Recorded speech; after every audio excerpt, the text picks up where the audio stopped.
उत्तराखंड के पूर्व मुख्यमंत्री हरीश रावत ने यूक्रेन में फंसे उत्तराखंड के छात्रों को सकुशल भारत वापस लाने की अपील प्रधानमंत्री नरेंद्र मोदी से की। पूर्व मुख्यमंत्री हरीश रावत का कहना है कि यूक्रेन की स्थिति बहुत चिंताजनक है। रूस के आक्रमण के बाद युद्ध अवश्य संभावित लगता है।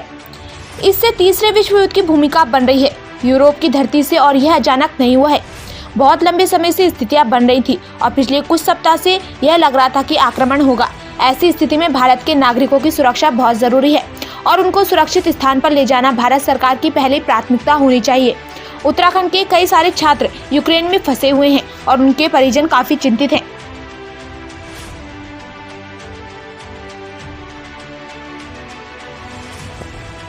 यूक्रेन की स्थिति बहुत चिंताजनक है।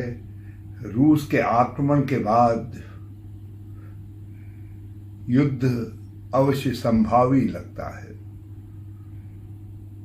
ये एक तीसरे विश्व युद्ध की भूमिका बन रही है यूरोप की धरती से, और ये अचानक नहीं हुआ है। बहुत लंबे समय से स्थितियां बन रही थी और पिछले कुछ हफ्तों से तो ये स्पष्ट लग रहा था कि आक्रमण होगा, युद्ध होगा। तो ऐसी स्थिति में भारत के नागरिकों को सुरक्षित स्थान पर निकाल करके ले जाना भारत का पहला दायित्व है।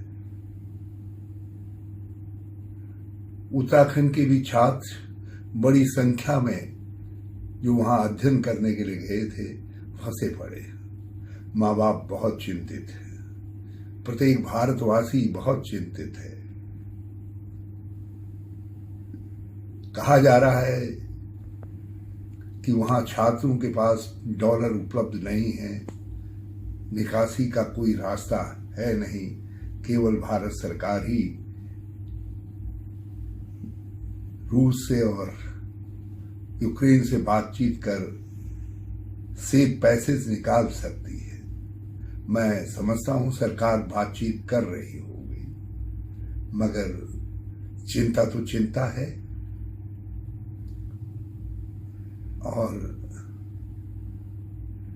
हमको अपनी अर्थव्यवस्था की भी चिंता करनी चाहिए। यूक्रेन के साथ हमारे आर्थिक स्वार्थ बहुत गहराई से जुड़े हुए हैं। भारत की अर्थव्यवस्था पर इस युद्ध का निश्चित तौर पर दुष्प्रभाव पड़ने जा रहा है। प्रधानमंत्री को देश को आश्वस्त करना चाहिए कि किस प्रकार से इस दुष्प्रभाव को रोकने के लिए सरकार कदम उठाने जा रही है।